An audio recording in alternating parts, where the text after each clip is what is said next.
நாம் இன்றைக்கு கோவில்களும் மனவளக்கலையும் அப்படிங்கிற ஒரு தலைப்பை சிந்திக்கவிருக்கிறோம். நிறைய பயனுள்ள தகவல்கள் இதில் உங்களுக்கு இருக்கும். நண்பர்கள் நீங்கள் குறிப்பு எழுதுனா கூட நீங்கள் ஒரு நோட்டு பேனா வச்சுக்கிட்டிங்கன்னா உங்களுக்கு பேனை கொஞ்சம் குறைச்சி வச்சுருங்க, ஸ்பீடை குறைச்சி வச்சுட்டிங்கன்னா போதும், வேறு ஒன்றும் இல்லை. 5ல் இருக்கிற 4 வச்சுட்டிங்கன்னா போதும். ஸோ அன்பர்கள் இந்த நோட்டு பேனா வச்சுட்டிங்கன்னா உங்களுக்கு நிறைய குறிப்புகள் எழுதுவதற்கு உதவியாக இருக்கும். விருப்பம் உள்ளவங்க குறிப்பு எழுதுப்போங்க, மற்றவர்கள் மைண்ட்லேயே நம்முடைய பிரெயின்லேயே குறிப்பு எழுதுப்போங்க. ஸோ இப்போ நம்ம இந்த வார்த்தை கோவில்கள் அப்படிங்கிற அந்த வார்த்தைக்கு இப்போ நம்ம விளக்கம் பார்க்குறோம். கோவில் அப்படிங்கிற வார்த்தையை பிரித்து பார்த்தோம்னா அது பிரித்தா என்ன ஒரு சொல்லுங்கள். கோவில் அப்படிங்கிற வார்த்தையை பிரித்தா கோ ப்ளஸ் இல். போர்டு இல்லை, போர்டு இல்லை சார், எழுதுறதுக்கு போர்டு இல்லை. கீழே இருக்கோ, கீழே இருக்கா, எழுதுறதுக்கு இருந்தால் இருக்குன்னு நினச்சேன். அதனால் கோவில் அப்படிங்கிற வார்த்தையை பிரித்து பார்த்தீங்கன்னா கோ ப்ளஸ் இல் அப்படின்னு வரும். கோனா என்ன? கோ அப்படின்னா ஆமாம், அரசன், அப்புறம் இறைவன், 3 அர்த்தம் இருக்குது கோங்கிற வார்த்தைக்கு. அந்த எழுத்துக்கு அதில் ஓர் எழுத்து வார்த்தைகள் என்ன, அதுக்கு என்னென்னா, ஒன்று அரசன், இன்னொன்று பசு, கோமாதான்னு சொல்கிறோம் இல்லையா, பசுவை குறிக்கும். இன்னொன்று இறைவனை குறிக்கும்.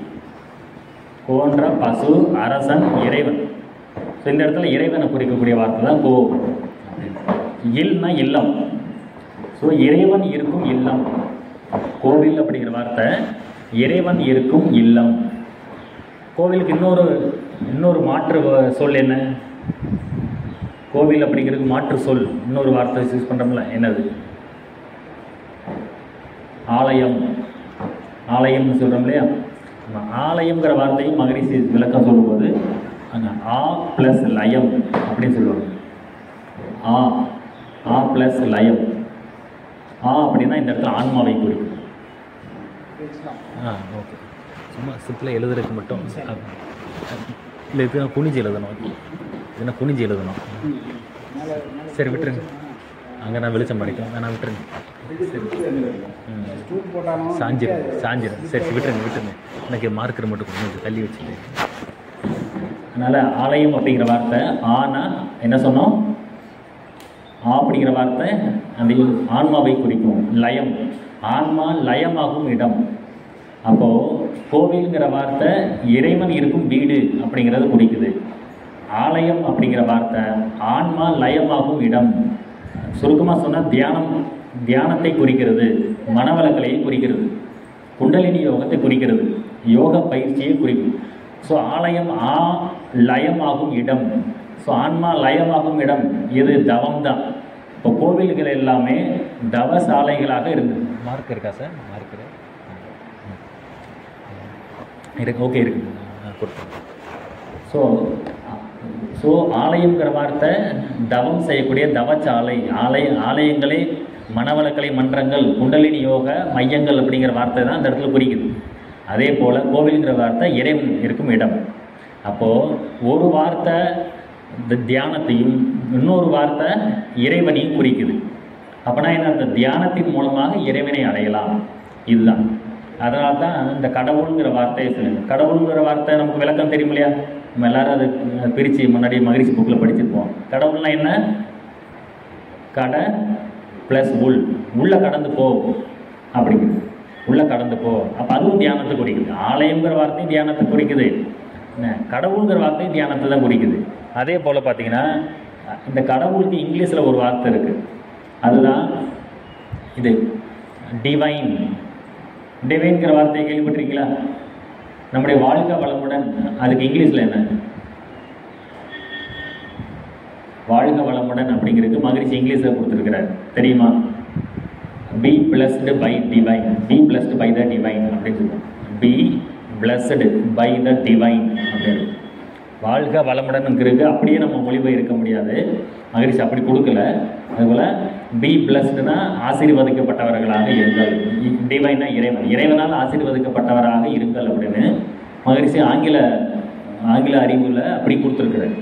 நீங்கள் அப்படியே மொழிபெயர்த்தீங்கன்னா வாழ்க அப்படின்னா லிவ், வளம்னா ப்ராஸ்பெரிட்டி, லிவ் வித் ப்ராஸ்பெரிட்டி அப்படின்னு தான் வரும். ஆனால் மகிழ்ச்சி அப்படி கொடுக்கல, be blessed by the divine. அந்த டிவைன்கிற வார்த்தை கடவுளை குறிக்கும். டிவைன்கிற வார்த்தையை பிரிச்சிங்கன்னா டைவ் ப்ளஸ் இன் அப்படின்னு வரும். டைவ்னா என்ன? டைவ்னா என்ன?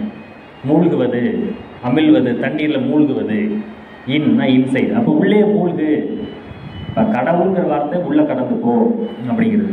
அதே போல் டிவைன்கிற வார்த்தை நீ உள்ளே மூழ்கு. இப்போ ரெண்டுமே உள்ளே போங்கன்னு தான் சொல்லுது. அப்போ பாருங்கள் எவ்வளவு வார்த்தைகள் தியானத்தை குறிக்குது பாருங்கள். எல்லாமே குண்டலினி யோகத்தை நீ தியானம் பண்ணு அப்படின்னு. ஒன்று ஆலயம், ஆன்மா லயமாக வேண்டும். அதுக்கு பொருத்தமான இடம் இறைவன் இருக்கும் இடம் இல்லமாகிய கோவில். அதே போல் தான் அந்த கடவுள் உள்ளே கடந்து போ, டைவ் இன்சைட் அப்படிங்க. இப்படி எல்லா வார்த்தைகளும் கோவில்களும் தியானமும், அதாவது கோவில்களும் தவமும் பிரிக்க முடியாத இடங்கள் அப்படிங்கிறதுக்கு உண்டான ஆதாரம் இதெல்லாம். சரியா? அதனால் இப்போது நம்மெல்லாம் மனவள கலைஞர்கள் நம்மளாம் வந்திருக்கிறோம். இப்போ நம்ம இங்கே எல்லோரும் ஒவ்வொருத்தரும் ஒவ்வொரு நிலையில் பயிற்சி எடுத்திருப்போம். ஒருத்தர் அருள்நிதியாக இருப்பீங்க, ஒருத்தர் பேராசிரியராக இருப்பீங்க, ஒருத்தர் இந்த ஆரம்ப பயிற்சியாளராக இருப்பீங்க. ஸோ நம்ம எல்லாருக்கும் ஒரு பொதுவான சந்தேகம் என்னவாகும்னா, நம்ம வந்து கோவில்களுக்கு போகலாமா கூடாதா, கோயிலுக்கு போகலாமா கூடாதா. நான் கோயிலுக்கு போனால் இப்போ நம்ம இத்தனை நாள் நாம் வந்து இப்போ ஆரம்ப பயிற்சியாளர் கூட இந்த சந்தேகம் வந்து வராது. ஏன்னா அவங்க புதுசுனால அந்த சந்தேகம் வராது, அதிகமாக வராது. இப்போ ஒரு நீங்கள் அருள்நிதி ஆகிட்டீங்க அல்லது நீங்கள் ஒரு துணை பேராசிரியர் ஆகிட்டீங்கன்னா உங்களுக்கு சந்தேகம் வரும். இப்போ நம்ம கோயிலுக்கு போய் சொம்புனா ஏன்னா மன்றத்தில் இவங்க வந்து சுத்தவெளி தான் தெய்வம்னு சொல்லிட்டு ஒரு கோயிலில் பூஜை பண்ணிகிட்டு இருக்காங்க, அல்லது சாமி விட்டுட்டு இருக்கிறாங்க. கோயிலில் யாராச்சும் நம்மளை எங்கே பார்த்தா என்ன நினைப்பாங்க அப்படின்னு நமக்கு தோணும். அப்படியெல்லாம் யோசிச்சிருக்கீங்களா? அருள்நிதிகள் யாராச்சும் இருந்தீங்கன்னா சொல்லுங்கள். என்ன அதனால் அப்படியெல்லாம் ஆனால் மன்றத்தில் நம்ம கிளாஸ் எடுக்கிறோம், சுத்தவெளி தான் தெய்வம் அப்படின்ட்டு. என்ன ஆனால் நம்ம போய் கோயிலுக்கு போகிறோமே அப்படின்னு அப்படி ஒன்றும் ஒரு குற்ற உணர்வாக நம்ம நினைக்க வேண்டியதில்லை. நம்ம ஏதாவது ஒரு ஒயின் ஷாப் போனால் தான் அங்கே யாரும் நம்மளை பார்த்துருவாங்களோ அப்படின்னு நினைக்கணுமே தவிர கோவில்களை பற்றி நம்ம அப்படி நினைக்கவே வேண்டியது இல்லை. மகரிஷி நம்முடைய நம்முடைய மன்றங்களுக்கே பெயர் என்ன கொடுத்துருக்காங்க? மன்றங்களுக்கு பெயர் என்ன? அறிவுத்திருக்கோயில், அறிவுத்திருக்கோயில் அப்படின்னு தான் பெயர் கொடுத்துருக்குறாங்க. ஆரம்ப காலத்தில் மகரிஷி கொடுத்த பெயர் என்னென்னா மெய்விளக்க தவ மன்றம் அப்படின்னு வச்சுருந்தாங்க. வள்ளலாருடைய வழியில் அவர் சத்திய ஞான சபைன்னு வச்சுருந்தார்.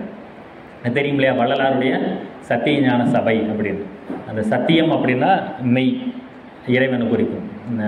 ஞானம்ங்கிறது விளக்கம், மன்றம் சபைங்கிறது மன்றம், மெய் விளக்க மன்றம்.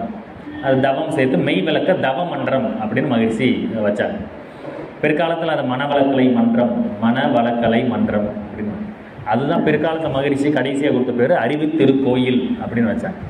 அதனால் அதே போல் ஆழியார்லேயே அந்த ஓம் வடிவத்தில் தான் கட்டியிருக்கிறாங்க. விவேகானந்தர் பார்த்தீங்கன்னா அதை சொன்னார். உங்களுக்கு தெரியும் இல்லையா? ஓம் வடிவத்தில் அது கேள்விப்பட்டிருப்பீங்கன்னு நினைக்கிறேன். மகரிஷியை அந்த வீடியோவில் பேசியிருப்பார். அதாவது நம்ம ஆழியாரில் ஏன் இந்த ஓம்கார மண்டபம் கட்டியிருக்கோம் அப்படின்னு அதை பற்றி விவேகானந்தர் சொல்லியிருப்பார். அதை யாராவது கேள்விப்பட்டிருக்கீங்களா?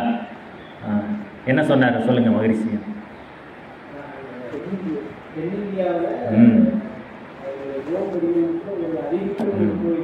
ஆமாம். அதாவது தென்னிந்தியாவில் ஒரு சின்ன கிராமத்தில் அறிவுக்கு என்று ஒரு கோவில் கட்டுவார்கள். அது ஓம் வடிவத்திலே இருக்கும். அங்கேருந்து அங்கே ஆசிரியர் பயிற்சிகளெல்லாம் நடக்கும் அப்படின்னு மகிழ்ச்சி விவேகானந்தர் சொன்னதாக சொல்லி வீடியோவில் பேசி அதெல்லாம் நிறைய வாட்ஸ்அப் ஃபேஸ்புக்கெல்லாம் நீங்கள் பார்த்துருக்கலாம். பார்க்காதவங்க அடுத்த ஃபியூச்சரில் பார்ப்பீங்க. ஸோ விவேகானந்தர் அந்த காலத்திலேயே சொல்லி அப்படி சொல்லும்போது அதை கட்டுவதற்கு பணம் வேணும் இல்லையா? அந்த பணம் எங்கேருந்து வரும்? அது எல்லா திசைகளிலிருந்தும் வரும் அப்படின்னு விவேகானந்தர் எழுதியிருப்பார். அதுக்கு தேவையான பணம் எங்கேருந்து வரும்னா எல்லா திசைகளிலிருந்தும் வரும் அப்படின்னு சொல்லியிருப்பார். அப்போது அவரே அந்த காலத்துலேயும் சொல்லியிருக்க ஒரு கோவில் கட்டப்படும் அப்படின்னு. அதனால் இப்போ கோவிலுக்கு நம்ம போகிறோம், நம்ம போகலாமா கூடாதா அப்படிங்கிற சந்தேகமெல்லாம் என்ன வருது, ஏன் வருது அப்படின்னா நம்ம கோவில்கள் அப்படிங்கிற ஒரு மதச்சார்புடையது அப்படின்னு நம்ம நினைக்கிறோம். அப்படி கிடையவே கிடையாது. கோவில்கள் அப்படிங்கிறது என்ன, ஒரு இந்து மதம் அப்படி நம்ம சொன்னாலும் மற்ற மதங்கள் இருக்குது. இப்போ கிறிஸ்தவர்கள் இருக்கிறாங்களே, முஸ்லீம்கள் இருக்கிறாங்களே, சர்ச் இருக்குது, மசூதி இருக்கே, இப்போ எல்லா மக்களும் இங்கே அவங்களும் இங்கே வர்றாங்க. அப்படிங்கும்போது நம்ம கோயில்களுக்கு போனால் சரியா அப்படிங்கிறதால ஒரு குழப்பம் நமக்கு வர்றது. அந்த சிந்தனையினால தான் இது சரியா தப்பான்னு நம்ம யோசிக்கிறது. இதை நம்ம ஒரு அறிவியல் பூர்வமாக தான் பார்க்கணும். ஒரு கிறிஸ்தவரே நம்ம மன்றத்துக்கு வர்றாரு, அவர் வந்து அவர் இப்போ அருள்நிதி ஆகிறாரு, அவர் ஒரு துணை பேராசிரியர் ஆகிறாரு, அதுக்காக அவர் வந்து அவர் சர்ச்சுக்கு போகாமல் இருப்பாரா? போகத்தான் செய்வாங்க. கேட்டால் என்ன சொல்லுவாங்க? சார் எங்கள் குடும்ப வழக்கம் சார், வாரம் நாங்கள் எல்லோரும் சண்டே தான் சர்ச்சுக்கு போவோம் சார், வெள்ளிக்கிழமை நாங்கள் எல்லோரும் மசூதிக்கு போவோம், எங்கள் குடும்ப வழக்கம் அப்படின்னு சொல்லிடுவோம். என்ன ஸோ உண்மையாக அதுதான். அவர் போகாமல் இருந்தால் மற்றவங்களுக்காக அவர் போய் தான் ஆகும். இப்போ நம்ம சுத்த வழி தான் தெய்வம் தெரிஞ்சாலும் நம்ம குடும்பத்தில் எல்லோரும் ஒரு கோயில் திருவிழா போனால் நம்ம போய் தான் ஆகணும். அதில் ஒன்றும் தவறு கிடையாது. போகிற இடம், அந்த போகக்கூடிய இடமானது நீங்கள் அது ஒரு குற்ற உணர்வாகவோ அல்லது கேள்விக்குறியான ஒரு இடமாக நீங்கள் நினைக்கவே வேண்டியதில்லை. நம்ம மண்டலங்களுக்கு பேரே அறிவித்திருக்கையில் தான். அதனால் கோவில்கள் என்பது எனர்ஜி ஃபீல்டு. கோவில்கள் என்பது ஆற்றல் மையங்கள், எனர்ஜி ஃபீல்ட்ஸ். அங்கே போனால் நமக்கு எனர்ஜி கிடைக்குது அப்படிங்கிறது மெயினாக நினச்சிக்கணும். பெரும்பாலான பெரிய கோவில்கள் எல்லாமே பார்த்தீங்கன்னா சித்தர்களுடைய சமாதி அங்கே இருக்குது. ஸோ சித்தர்கள் அங்கே உயிரோடு உள்ளே உட்காந்துருக்குறாங்க. அவர்களை உடலை சுற்றி ஒரு ஜீவகாந்த களம் இருக்குது. அதை சுற்றி வரும்போது அங்கே நம்ம தவம் செய்யும்போது நாம் ஆட்கொள்ள படிக்கிறோம். அப்போ நம்ம மன்றத்தில் செய்யக்கூடிய தவம், வீட்டில் செய்யக்கூடிய தவம் இன்னும் நல்லா தான் வரும். அதனால் எல்லா கோவில்களும் ஒரு ஆற்றல் களங்கள் ஃபீல்ட்ஸ். போக பெரிய பெரிய சிவாலயங்கள், விஷ்ணுவாலயங்கள், சித்தர்கள் சமாதிகள்லாம் இருக்கிறதுனால இன்னும் சிறப்புடையது தான். அதனால் மனவளக்கலை அன்பர்கள் கோவிலுக்கு போகலாமா கூடாதா அப்படிங்கிறது கேள்விக்கு என்ன பதில்னா, கோவிலுக்கு போகலாம், தாராளமாக போகலாம். நீங்கள் எங்கேயும் போகாதீங்க அப்படின்னு நமக்கு எந்த கட்டுப்பாடும் கிடையாது. நம்ம அருள்நிதி ஆகிறீங்க, துணை பேராசிரியர் ஆகினா அதில் ஒரு ரூல்ஸ் அண்ட் ரெகுலேஷன் இருக்கும். அதில் பார்த்தீங்கன்னா அதில் என்ன மகரிஷி சொல்லியிருப்பாங்கன்னா, நீங்கள் வேறு ஆன்மீக இயக்கங்களோடு தொடர்பு வைத்துக் கொள்ளக்கூடாது அப்படின்னு தான் இருக்கும். இப்போ நீங்கள் அருள்நிதி ஆகிறீங்க, துணை பேராசிரியர் ஆகிறீங்கன்னா வேறு ஆன்மீக இயக்கங்கள், இப்போ நான் இங்கேயும் துணை பேராசிரியராக இருக்கேன், நான் ஈஷா யோகாலையும் போய் நான் ட்ரெயினராக இருக்கிறேன், நான் வாழும் கிழமையிலையும் போய் அங்கேயும் நான் ட்ரைனிங் கொடுத்துட்ருக்கேன் அப்படிங்கிறது அதுதான் தவறு. சரியா? அதாவது ஔவையார் சொல்லுவாங்க, ஒரு குருன்னா ஒருத்தர் தான் இருக்கணும். பல மரம் கண்ட தச்சன் ஒரு மரமும் வெட்ட மாட்டான்னு சொல்லுவாங்களே, அது மாதிரி பல குருவை படித்தவன் ஒன்றுமே செய்ய மாட்டான். ஔவையார் சொல்கிறாங்க, ஒருவனை பற்றி ஓர் அகத்து இரு. சொல்லுங்க, ஒருவனை பற்றி ஓர் அகத்து இரு. இது ஔவையாருடைய கொன்றை வெந்தன் நூலில் இருக்கும். 100 அன்னையும் பிதாவும் முன்னேறி தெய்வம், ஆலயம் தொழுவது சாலவும் நன்று இருக்கு இல்லையா, அந்த மாதிரி 100 இருக்கும். அதில் வரும். அதில் சொல்கிறாங்க, ஒருவனை பற்றி ஓர் அகத்து இரு. இதுக்கு பல அர்த்தம் இருக்குது. இதில் ஒருவனை பற்றி அப்படிங்கிற இந்த இடத்துல ஒருவன் ஒரு குருவை பிடிச்சிக்கணும். பிடிச்சிட்டு ஒரே அகத்தில் அவர் கூடயே இருந்துடும் கடைசி வரைக்கும். அதில் இன்னொரு அர்த்தம் என்னென்னா, ஒருவனை பற்றின இறைவன் தான் ஒருவன். அவன் ஒரே ஒருத்தர் தானே, பல இறைவன் இல்லை, ஒருத்தர் தான். அவரை பிடிச்சிக்கோ அப்படின்பா. ஸோ இறைவனும் குருவும் ஒன்று அப்படிங்கிற அடிப்படையில் அப்போது நம்ம ஒரு குருவை பிடித்துக்கொள்ளணும். நான் எல்லா யோகா அமைப்புகளையும் நான் பயிற்சி செய்கிறேன் அப்படின்னா நமக்கு தெளிவு இல்லைன்னு அர்த்தம். மற்றபடி வேறு எங்கே நீங்கள் சர்ச்சுக்கு போகாதீங்க, மசூதிக்கு போகாதீங்க அப்படிங்கிற எந்த கட்டுப்பாடும் கிடையாது. போகலாம், போய் அங்கே போய் நம்ம வீட்டில் இருக்கிற மற்றவங்க அங்கே போய் அவங்க அதை இறைவனை வணங்கினா நாமளும் இறைவனை வணங்கும், தவம் செய்வோம், கொஞ்சம் நேரம் 5 நிமிஷம் உட்காந்து அந்த ஆகினி தியானம் செய்யலாம். அங்கே போய் அங்கே இருக்கிற சிஸ்டம் என்ன, அறிவியல் என்ன பாருங்கள். இன்னொன்று பார்த்தீங்கன்னா, எந்த ஒரு கோவிலாக இருந்தாலும் நம்ம உள்ள நுழைஞ்சாலே மனசு அமைதியாக இருக்கும். அதில் முக்கியமாக பெரிய கோவில்களுக்கு போகும்பொழுது பார்த்திங்கன்னா மனசு ரொம்ப நம்மளை ஆட்கொள்ளும், அமைதியாக ஆட்கொள்ளும். ஏன் அப்படின்னா, எவ்வளோ பெரிய ஒரு கெட்ட மனிதராக இருந்தாலும், ஒரு தீய மனிதனாக இருந்தாலும், அவர்கள் கோவிலுக்கு வரும் பொழுது அந்த கெட்ட எண்ணங்களை ஒதுக்கி வச்சுட்டு நல்ல எண்ணங்கள் மட்டும்தான் அங்கே நினைக்கிறாங்க.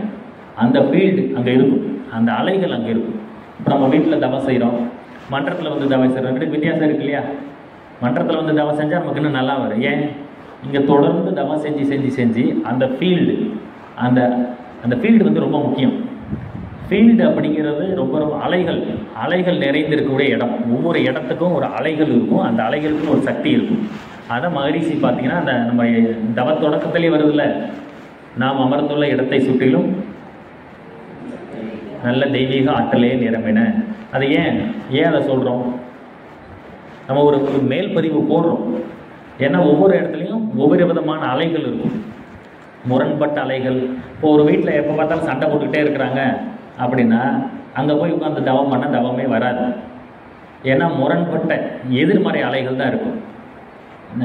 ஒரு சினிமா தியேட்டர் பக்கத்தில் நம்ம வந்து நம்ம உட்காந்து போய் தவம் பண்ணோம்னா எப்படி இருக்கும்? இருக்காது. அங்கே வந்து ஜாலி, அந்த என்ஜாய்மெண்ட், அந்த எண்ணங்களே அதிகமாக இருக்கும். ஒவ்வொரு இடத்துக்கும் ஒரு சக்தி இருக்குது. அதனால தான் மகிழ்ச்சி அப்போ இருக்கிற இடத்த நாம் உட்காந்துருக்கிற இடம், தவம் செய்கிற இடம் எப்படிப்பட்ட இடம்னு தெரியாது. அப்போ அதை தூய்மை செய்யணும் அப்படிங்கிறக்காக தான் நாம் அமர்ந்துள்ள இடத்தை சுற்றிலும் நல்ல தெய்வீக ஆற்றலே நிரம்பின. அப்போ ரெண்டு வார்த்தை சொல்கிறாங்க, நல்ல தெய்வீக, ரெண்டு ஒன்று தானே. நல்ல ஆற்றலே நிரம்பினன்னு சொல்லலாம், இல்லை தெய்வீக நாம் அமர்ந்துள்ள இடத்தை சுற்றிலும் தெய்வீக ஆற்றலே. ஒரு வார்த்தை மிச்சம் பண்ணலாம்ல. ஏன் மகிழ்ச்சி ரெண்டு முறை சொல்கிறாங்க? ஆமாம், அதாவது ரெண்டுமே ஒன்று தான். நம்மளை திரும்ப திரும்ப சொல்ல வைக்கிறது, ரெண்டு முறை அதை நம்ம நினைக்க வைக்கணும். ஒரே வார்த்தை சொன்னால் போர் அடிக்கும். நாம் நல்ல ஆற்றல், தெய்வீக ஆற்றல் சொல்ல மாட்டோம். அப்போ ரெண்டு மாற்று வார்த்தைகள் சொல்லி ஒரே அர்த்தம் தான். கோவில்னா என்ன, ஆலயம்னா என்ன, ரெண்டு ஒன்று தானே. அதே போல் நல்ல தெய்வீக ரெண்டு ஒன்று தான். நமக்கு போர் அடிக்காமல் இருக்குது நம்மளை சொல்ல வைக்கிறார். அதே போல் தான் ரிலாக்ஸேஷன். நம்ம இது உடல் தேவையான அளவு பலமும் வலிமையும் பெறுகின்றன அப்படின்னு சொல்கிறாங்க இல்லையா. நமது உடல், எனது கைகள் தேவையான அளவு பலமும் வலிமையும் பெறுகின்றன. பலம் வேற, வலிமை வேறையா? ரெண்டு ஒன்று தானே. அப்போது நம்மளை சொல்ல வைக்கிறாங்க. அப்படி ரெண்டு விதமான எண்ணங்கள் சொல்லும் பொழுது நமக்கும் போர் அடிக்காமல் இருக்கும். நம்ம அதுக்கேற்ற மாதிரி அதை நினைக்க ரெண்டு முறை அழுத்தம் கொடுக்கணும். அது மாதிரி அப்போது இடம் அப்படிங்கிறது ரொம்ப ரொம்ப முக்கியம். அந்த வகையில் கோவில்களுமே ஒரு மனவளக்கலை மன்றங்கள் தான், ஆற்றல் களங்கள். ஏற்கனவே சொன்ன மாதிரி அவர்களாம் எனர்ஜி ஃபீல்ட்ஸ். அப்போ கோயிலில் போய் உட்காந்து நம்ம தவம் பண்ணுறோம்னா அந்த இடத்துல இது சொல்லவே வேண்டியதில்லை. நான் அமர்ந்துள்ள இடத்தை சுற்றிலும் நல்ல தெய்வீக ஆற்றலே நிரம்பினேன், தேவையே கிடையாது. அந்த இடத்துல சொல்கிறேன்னா சொல்லிக்கலாம். பட் அங்கே இயற்கையாகவே அங்கே இருக்கிற மந்திர சக்தி, மக்களுடைய எண்ணங்கள், இவற்றிற்கு ஏற்ப அங்கே எல்லாமே பாசிட்டிவான அலைகள் தான் இருக்கும். அதனால் தவம் செய்வதற்கு பொருத்தமான இடங்கள் தான். அதனால தான் மகிழ்ச்சி சொல்கிறாங்க, எதிர்காலத்தில் இப்போ இருக்கிற கோவில்களெல்லாம் எதிர்காலத்தில் அறிவித்திருக்கோயில்களாக மாறிடும் அப்படின்னு. இப்போ இருக்கிற கோவில்களெல்லாம் எதிர்காலத்தில் அறிவித்திருக்கோயிலாக மாறிடும். மாக்குளம் உள்ள இந்த கவி இருக்கு. கோவில்கள் எல்லாம் குண்டலினி யோகம் போதிக்கும் திருந்திய நற்கலாச்சாலைகள் ஆகும் அப்படின்னு இருப்பார். கோவில்கள் எல்லாம் திருந்திய குண்டலினி யோகம் போதிக்கும் திருந்திய நற்கலாச்சாலைகள் ஆகும் அப்படின்னு எழுதியிருப்பான். நான் ஒரு முறை இப்படி தான் அந்த ஜூம் மீட்டிங்கில் ஒரு முறை மகரிஷன் மாதிரி சொல்லியிருக்கிறாரு, எல்லா கோவில்களும் ஃபியூச்சரில் அறிவித்திருக்கோயிலாக மாறிடும் அப்படின்னு சொல்லும்போது அதுக்கெல்லாம் கமெண்ட்ஸ்லாம் வந்துச்சு. அப்போ வெளிப்படையாக அப்போ யாரும் சொல்லலை. அதுக்கப்புறம் முடிச்சு எனக்கு ஃபோன் பண்ணி அந்த அமைப்பாளர் கேட்டேன், சார் இப்படியெல்லாம் நேர்வை கேட்குறேன், மகரிஷி எங்கே சொல்லியிருக்கிறாரு அப்படின்னு. என்ன அப்போ நீங்கள் இப்படியே நீங்கள் கோயில் பற்றி பேசினா உங்களை இந்து முன்னணின்னு நினச்சிருவாங்க சார் அப்படின்னு. சார் நினச்சிட்டு போகிறாங்க சார், நான் சயின்ஸ் அறிவியலை பேசுகிறேன் நான் அப்படி சொல்லி மறுநாள் பார்ட் 2 பேசும்போது இந்த கவியை எடுத்து சொன்னேன். யாருக்கும் ஒன்று பேசலாம், அமைதியாக இருந்துக்கிட்டாங்க. நான் கவிகள் ஆதாரத்தோடு தான் சொல்கிறோம். ஸோ மாக்குளம் நூலில் இப்போ நீங்கள் புக்கு இருந்தால் எடுத்துக்காம நான் சொல்லுவேன். அந்த இடத்துல கோவில்கள் எதிர்காலத்தில் என்னமா மாறும்னு எழுதியிருக்கிறாரு. அப்போ குரு சொன்னதை நான் சொல்கிறேன். ஏன்னா இந்து முன்னணி, இந்து மக்கள் கட்சின்னு நினச்சிட்டு போவாங்க, அவ்வளோதான். அதை பற்றி நம்ம கவலை இல்லை. நம்முடைய என்ன, நம்ம குரு என்ன சொல்லியிருக்கிறாரோ அதை பேசணும். குரு உள்ளதை நம்ம ஆதாரத்தோட பேசினா நமக்கு பயப்படவே வேண்டியதில்லை. எந்த டாப்பிக் நான் பேசலாம். என்ன இன்னும் இதுக்கு முன்னாடி பல டாபிக் பேசுகிறேன். தமிழ்நாடும் அரசியலும்னே ஒரு டாபிக் பேசுகிறேன். அந்த காலத்தில் மகரிஷி இப்படியெல்லாம் அரசியலை பற்றி பேசியிருக்கிறான்னு ஜூம் மீட்டிங்கில் பேசினேன். அந்த மாதிரியெல்லாம் நம்ம எது வேணால் பேசலாம். ஆனால் எவிடன்ஸ் இல்லாமல் பேசினா நம்ம மாட்டிக்குவோம். எவிடன்ஸோட பேசினா யாரும் நம்மளை ஒன்றும் செய்ய முடியாது. ஸோ கோவில்களெல்லாம் அந்த மாதிரி ஃபியூச்சரில் அறிவித்திருக்கோயிலாக மாறிடும்னு சொல்லிடுவோம். ஒன்று. இன்னொன்று பார்த்தீங்கன்னா இப்போ நெற்றியில் விபூதி வைக்கிறோம், குங்குமம் வைக்கிறோம், இதெல்லாம் பற்றியுமே மகரிஷி கவியில் இருக்கிறாங்க. ஏன் நெற்றியில் திருநீர் வைக்கிறாங்க அப்படின்ற அதே மாக்குளம் நூலில் இருக்குது. அதாவது துரியதவத்திற்கு நரம்புகளுக்கு அந்த சூடளிக்க எனக்கு கவி மறந்துருச்சு. புக்கு பிரேக்கில் கூட காமிக்கிறேன். உங்களுக்கு மாக்குளம் புக்கு வச்சுருந்தீங்கன்னா காமிங்க, நான் காட்டுறேன். துரியதவம் தூண்டி நரம்புகளுக்கு சூடளிக்க அப்படின்னு வரும் அந்த கவியில். அதில் நெற்றியில் பெருமை பெறும் விபூதியினை நெற்றியில் பேரொழுக்கமாய் அணிந்தனர் நம் முன்னோர்கள் அப்படி எழுதியிருப்பார்.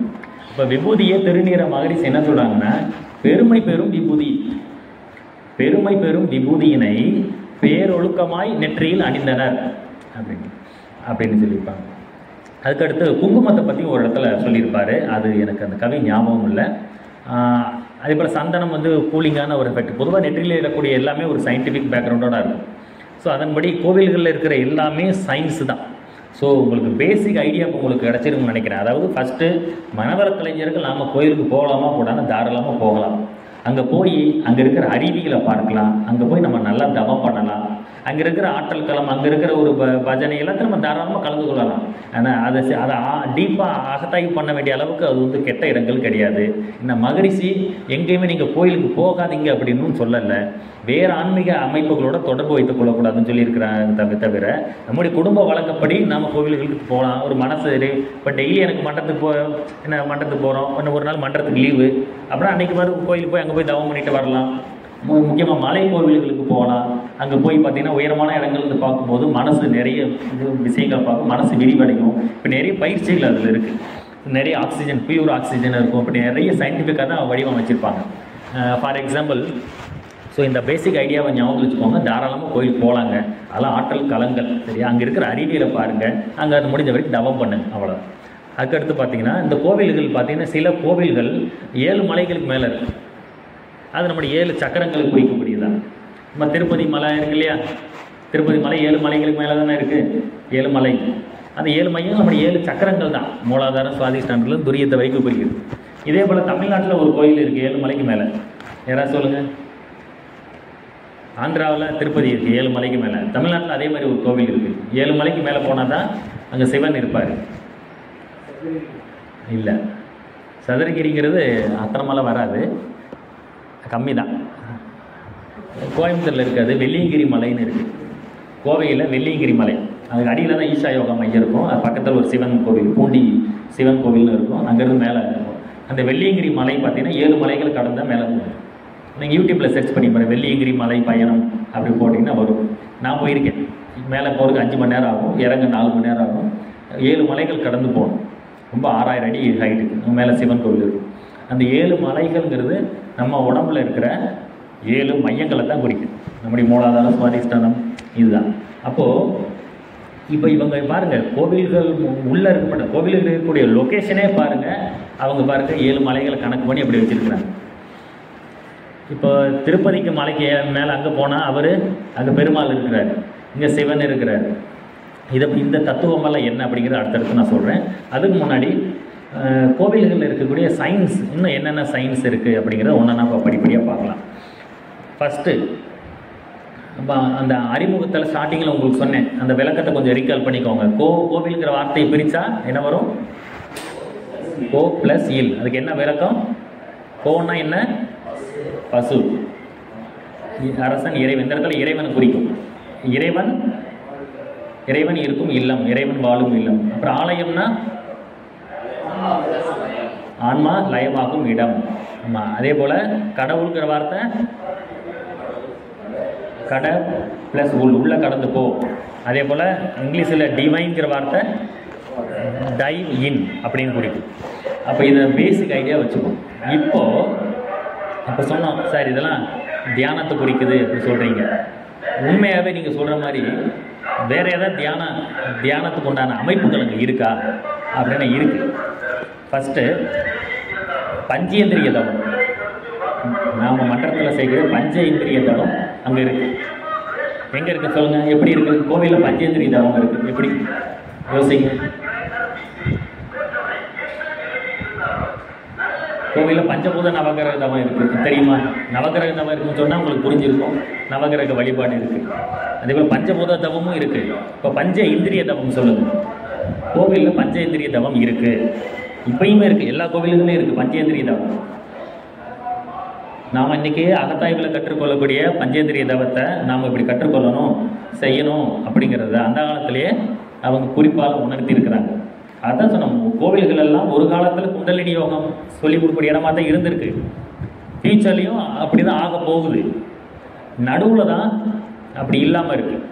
அதனால் தான் எல்லா கோவில்களையும் பார்த்தீங்கன்னா தியான மண்டபம்னு ஒன்று, பெரிய கோவில்களெல்லாம் பார்த்தீங்கன்னா தியான மண்டபம்னு பார்த்துருக்கீங்களா? ஆனால் அங்கே யாரும் தியானம் பண்ண மாட்டோம், சும்மா ஒரு மண்டபம் இருக்கும், அவ்வளோதான். நம்மளுமே கோயிலுக்கு போனால் கிளம்பும்போது உட்காருங்க, ஒரு 5 நிமிஷம் உட்காந்துட்டு தான் போகணும் அப்படின்னு உட்காரோம் இல்லையா? அப்படி ஒரு பழக்கம் இருக்கு இல்லையா? அதெல்லாம் எது? கோயிலுக்கு போனால் தியானம் பண்ணணும், அதுக்கு தான் தியான மண்டபம் அங்கே கட்டி வச்சுருக்கிறாங்க. அதே போல் தான் அதனால தான் கோயிலில் தீட்சை கொடுப்பாங்க. அந்த காலத்தில் அவங்க தான் தீட்சிதர்கள்.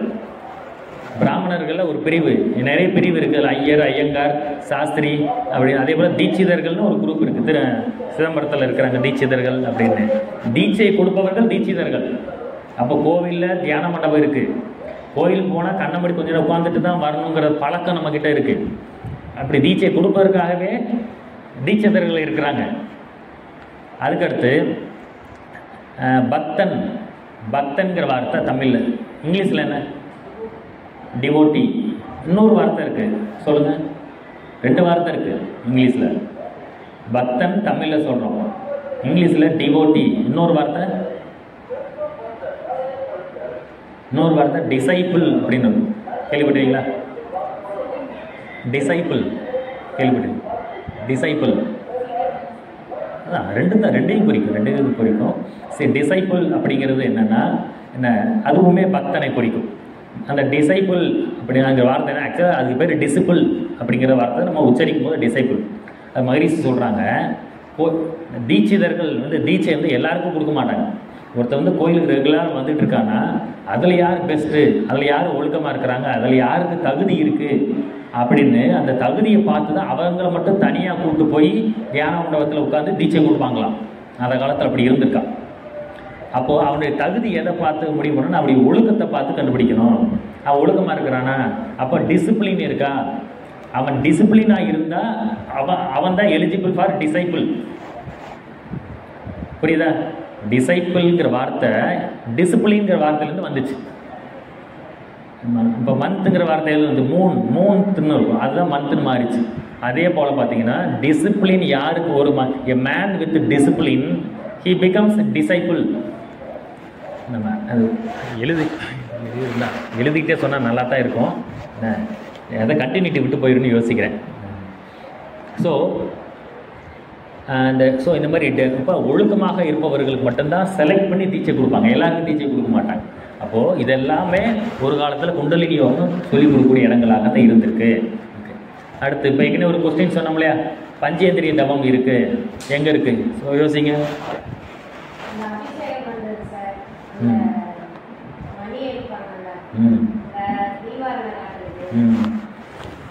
இப்படியெல்லாம் எல்லாத்தையும் சொல்லிடக்கூடாது. கேட்டால் தெரியல சார், நம்ம தொழிலில் ஒன்று மட்டும்தான் சொல்லணும். ஆமாம், அப்புறம் சார் எப்படி யோசிக்கணும். ஆமாம், அப்படின்னா தான் மக்களுக்கு நம்ம படிப்படியாக சொல்ல முடியும். ஸோ ஃபஸ்ட்டு என்னென்னா, நம்மளுடைய 5 புலன்களுக்கு இன்புட் கொடுக்குறாங்க. ஃபஸ்ட்டு என்ன? நம்முடைய touch, taste, smell, light, sound, இதுதான் அந்த 5 புலன்கள். ஃபஸ்ட்டு தொடு உணர்வு. தொடு உணர்வுக்கு தான் இது நம்முடைய விபூதி, சந்தனம், குங்குமம், இதெல்லாமே அது தொடு உணர்வு. அடுத்து சுவை உணர்வு. சுவை உணர்வுக்கு என்னது? பிரசாதம், என்ன வேற என்ன இருக்குது? தீர்த்தம், இதெல்லாம் சுவை உணர்வு. அடுத்து 3வது டச்சு, டேஸ்ட்டு, ஸ்மெல்லு. ஸோ வாசனை உணர்வு கருவிக்கு தான் ஊதுபத்தி, சாம்பிராணி, அப்புறம் மலர்கள், பூக்களுமே கூட அந்த மலர்கள், இதெல்லாம் நறுமணத்துக்காக. அதுக்கடுத்து 4வது என்னது? லைட்டு. லைட்டுக்கு என்ன? தீபம் எல்லாம் ஒளி. சவுண்டுக்கு மணி ஓசை. இப்போது இதெல்லாமே 5 சென்சஸ்க்கு இன்புட்டு கொடுத்துட்டாங்க. இப்போது நீ பஞ்சேந்திரிய தவம் பண்ணு அப்படிங்கிறத எந்த இடத்துல சொல்கிறாங்க? பஞ்சேந்திரிய தவம் எங்கே செய்யணுங்கிற எந்த இடத்துல வலியுறுத்துறாங்கன்னா, இப்போ பூஜை நடக்குது, பூஜை நடக்கும்போது தீபாராதனை காட்டுறாங்க, நம்ம எல்லோரும் வணங்குறோம். வணங்கும் போது அந்த இடம்தான், அந்த நிகழ்வு தான், அந்த நிகழ்ச்சி தான் பஞ்சேந்திரிய தவத்தை புரியுது. என்னென்னா, தீபாராதனை காட்டுறாங்க, நாம் கடவுளை வணங்குறோம், செஞ்சிடும். அப்போது நம்ம காதில் மணி ஓசை கேட்குது. ஆமாம், ஆனால் நம்ம மணி ஓசையை பெருசாக நினைக்கல. தீபத்தை காட்டுறாங்க, தீபத்தை பெருசாக நினைக்குது. தீபத்துக்கு உள்ளே இருக்கிற இறைவனை தான் பெருசாக நினைக்கிறோம். அந்த இடமெல்லாம் நறுமணமாக இருக்குது, அந்த வாசனை நமக்கு கவனிக்க மாட்டோம். அந்த இடத்துல நம்ம ஏற்கனவே விபூதி பூசினாலும் அதை பற்றி எல்லாத்தையும் தாண்டி கடவுளை தான் மெயினாக நினைக்கிறோம். இதுதான் மெசேஜ். பஞ்சேந்திரிய தவம் பண்ணு அப்படிங்கிற மெசேஜ் இதுதான். அதாவது நீ 5 சென்சஸ், 5 புலன்கள் வழியாக வரக்கூடிய இன்புட்டை நீ செகண்டரியாக வச்சுக்கோ, 2ஆம் பட்சமாக வச்சுக்கோ. இதை எல்லாத்தையும் தாண்டி இறைவனை பிரைமரியாக வச்சுக்கோ. இறைவன் தான் முதல் பட்சம், 5 புலன்களும் 2ஆம் பட்சம் அப்படிங்கிறது. அப்படி வச்சுக்கோங்கிற மெசேஜ் இருக்குது ஒன்று. 2வது, இறைவனை முதன்மையாக வைத்து கொண்டால், அப்படி பிரைமரியாக வச்சுக்கிட்டா ஆட்டோமேட்டிக்காகவே இந்த 5 புலன்களும் உனக்கு 2ஆம் பட்சமாக மாறிவிடும் அப்படிங்கிறத மாதிரி. இப்போ நம்ம அந்த இடத்துல இறைவனை வணங்கி ரொம்ப பக்தியோட, ஸோ அந்த இடத்துல ஒரு பிரசாதம் கொடுக்குறாங்க, எனக்கு நிறைய அள்ளி கொடுங்க அப்படின்னு கேட்குறோம். இல்லை, நமக்கு ஆசை இருந்தால் கூட அளவாக தான் வாங்கிட்டோம். அந்த இடத்துல அந்த கட்டுப்பாடு, இதுதான் அந்த மெசேஜ். அப்போ இறைவனை மனசில் வச்சுக்கும் பொழுது நமக்கு அதிகமாக சாப்பிடணுங்கிற எண்ணம் வராது. இல்லையா? அதனால் அதிகமாக எந்நேரம் அதிகமாக பெரிய ஓசையை கேட்கணுங்கிறேன். அப்போ இது எல்லாத்துலேயும் அளவு முறை வந்துடுதா? இதைத்தான் சொல்கிறாங்க. அப்போது ஒன்று இறைவனை நீ நினச்சி 5 புலன்களை நீ கட்டுப்படுத்தணும். இல்லைன்னா இறைவனை நினைப்பதற்கு இணையாக தவம் பண்ணும்.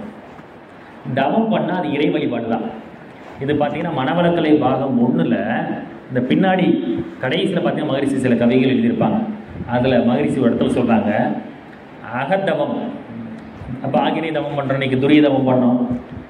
அகத்தவமே உயிர் வழிபாடு, உயிர் வழிபாடு தான் இறை வழிபாடு அப்படின்னு எழுதியிருப்பாங்க. சொல்லுங்க,